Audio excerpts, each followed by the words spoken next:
नमस्कार. अहमदनगर एरिया आहे आणि सगळी महिला मंडळ आहे, बघू शकता. कसं दिसलं कुणाला दिसलं ते तिकडलं येताना दिसलं, मग तुम्हाला सगळ्यांना सांगितलं आहे ना. तर इथं जिना आहे, सुष्मिता पण माझ्यासोबत आहे आणि आम्ही आलो स्टॉल वरती साप पकडायला.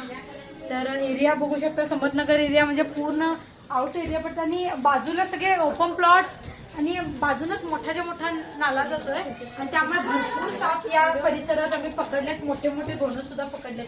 हा तर बिनविषारी साप वाटतोय, बघूया आपण.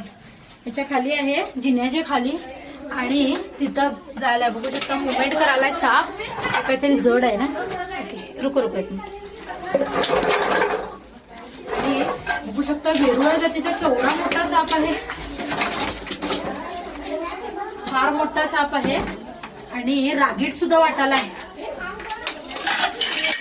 बघा त्याचा राग बघा, हे बघा असं उड्या मारून मारून चावतोय हा साप.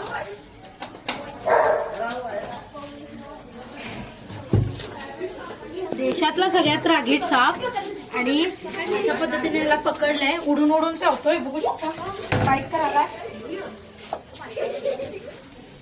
अरे यार, हा असाच उडून उडून किंवा असं मोठे मोठे तोंड जे असते त्याचा आवाज होऊन असा चावा घेतोय. देशातला सगळ्यात रागीट साप म्हणजे कल्पना करू शकतो की केवढा रागीट असणार. नागाला वगैरे आम्ही पकडताना घाबरत नाही, जेवढे या सापाला पकडताना घाबरतो. नेहमी असा चावायला येतोय.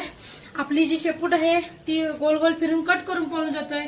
आपल्या चमडीमधून आपल्या गुदामधून घाणेरडा वास होतोय. ही या सापाची खासियत आहे. पाणथळ ठिकाणी जिथं बेडूक वगैरे असतात तिथं बेडूक खायला वगैरे हा साप येऊ शकतोय. फार मोठा साप आहे, या जातीतला फार मोठा साप आहे, लक्षात घ्या.